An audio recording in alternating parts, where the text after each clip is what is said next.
जब लाखों युवा मेहनत करते हैं लेकिन उन्हें लगता है कि उनकी आवाज कोई नहीं सुन रहा, तब गुस्सा पैदा होता है। और जब यही गुस्सा सोशल मीडिया पर एक मूवमेंट बन जाए तो पूरी दुनिया उसका नाम सुनती है। पिछले कुछ दिनों में भारत में एक ऐसा अचानक हर जगह दिखाई देने लगा, एक ऐसा नाम, कॉकरोच जनता पार्टी। नाम अजीब है लेकिन इसके पीछे छिपा गुस्सा बहुत असली है।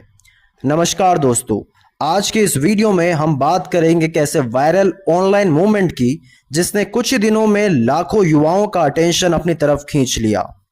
इंस्टाग्राम रील्स, मीम्स, हर जगह सिर्फ एक नाम ट्रेंड कर रहा है, कॉकरोच जनता पार्टी। कुछ लोग इसे मजाक मान रहे हैं, कुछ लोग इसे रेवोल्यूशन बोल रहे हैं और कुछ लोग इसे युवाओं के फ्रस्ट्रेशन की आवाज बता रहे हैं।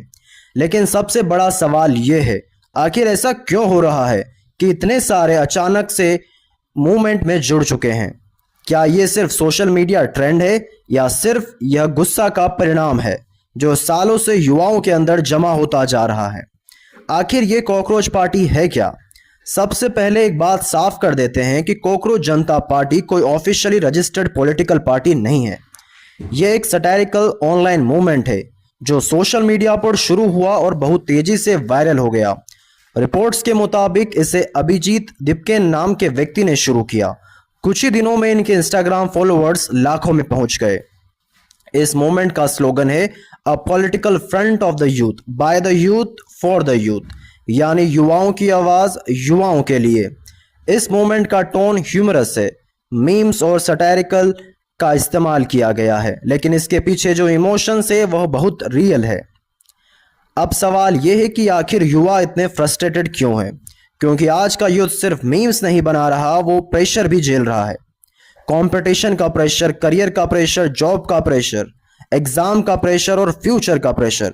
लाखों बच्चे दिन रात मेहनत करते हैं, लेकिन जब सिस्टम पर सवाल उठते हैं तो इनके अंदर फियर और फ्रस्ट्रेशन दोनों पैदा होते हैं। अब सिर्फ एग्जाम की बात नहीं, कई युवाओं को लगता है कि उनकी बातों को सीरियस नहीं लिया जाता। यही वजह है कि जब कोई ऐसा मोमेंट सामने आता है तो युवाओं की लैंग्वेज में बात करना है तो लोग उसे कनेक्ट करने लगते हैं।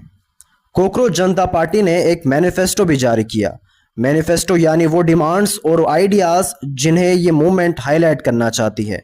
उनके पोस्ट्स और वेबसाइट के अनुसार ये मूवमेंट ट्रांसपेरेंसी, अकाउंटेबिलिटी और यूथ इशू पर डिस्कशन की बात करता है। कई लोग इसे सीरियस पॉलिटिकल स्टेटमेंट भी मान रहे हैं और कई लोग सिर्फ सटायर। लेकिन एक बात क्लियर है, इस मूवमेंट ने डिस्कशन शुरू कर दी है और कभी कभी डिस्कशन ही बदलाव की शुरुआत होती है। लेकिन दोस्तों, यहाँ एक बहुत ज़रूरी बात समझनी होगी, सोशल मीडिया पर वायरल होना और रियल चेंज लाना दोनों अलग चीज़ें हैं। किसी भी ऑनलाइन मूवमेंट को ब्लाइंडली फॉलो करना सही नहीं है, क्योंकि इंटरनेट पर इमोशंस बहुत जल्दी फैलते हैं, कभी कभी फैक्ट से भी ज़्यादा तेज। कुछ लोगों ने इस मूवमेंट को सपोर्ट किया है तो कुछ लोगों ने इसे सिर्फ ट्रेंड या इन्फ्लुएंस मार्केटिंग बताया है। इसलिए सबसे ज़रूरी चीज़ है क्रिटिकल थिंकिंग। हर चीज़ पर सवाल करो, रिसर्च करो, फैक्ट चेक करो, क्योंकि एजुकेटेड यूथ वही होता है जिसे सिर्फ गुस्से में रिएक्ट नहीं करना बल्कि सोच समझकर एक्शन लेना होता है। लेकिन एक चीज़ है, मैं आज हर युवा से कहना चाहता हूं, तुम्हारा गुस्सा गलत नहीं है। अगर तुम्हें लगता है कि सिस्टम बेहतर होना चाहिए, अगर तुम्हें ट्रांसपेरेंसी चाहिए, अगर तुम्हें फेयरनेस चाहिए, तो ये गलती नहीं है। लेकिन याद रखो, सिर्फ कंप्लेन करने से बदलाव नहीं आता। देश मीम से नहीं बदलता, देश रिस्पॉन्सिबल सिटीजन से बदलता है। अगर तुम्हें सच में बदलाव चाहिए तो खुद को इतना कैपेबल बनाओ कि तुम्हारी आवाज़ इग्नोर ना की जाए। पढ़ो, स्किल्स सीखो, अपने करियर पर काम करो, मेंटली स्ट्रांग बनो, क्योंकि एंग्री यूथ डेंजरस हो सकता है लेकिन educated and discipline youth unstoppable होता है।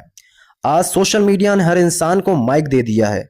अब हर कोई बोल सकता है, हर कोई ट्रेंड बना सकता है, लेकिन सबसे बड़ा सवाल ये नहीं है कि कौन वायरल हो रहा है, सबसे बड़ा सवाल यह है कि कौन सच में लोगों की जिंदगी बदल रहा है।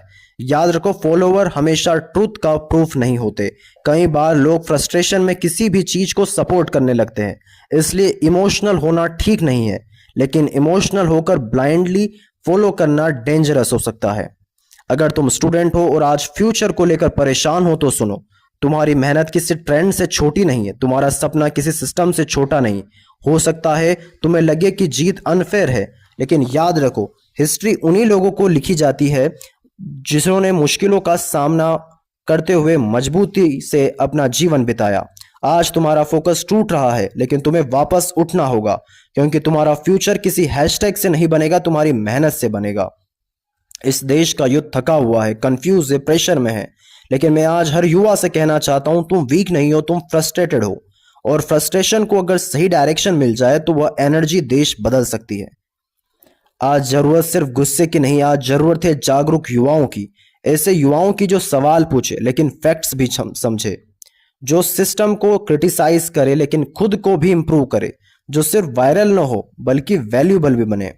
याद रखो, तुम्हारी जनरेशन कमजोर नहीं है, तुम्हारी जनरेशन सवाल पूछ रही है। लेकिन सिर्फ सवाल पूछना काफी नहीं, इतना स्ट्रांग बनो कि एक दिन खुद आंसर्स बन जाओ। अपनी एनर्जी को सिर्फ एंगर में वेस्ट मत करो, उसे ग्रोथ में बदलो, नॉलेज में बदलो, डिसिप्लिन में बदलो, क्योंकि फ्यूचर उन्हीं का होता है जो केओस में भी खुद को स्टेबल रखते हैं। और शायद यही असली रेवोल्यूशन है। तो कमेंट में अपनी राय जरूर लिखना।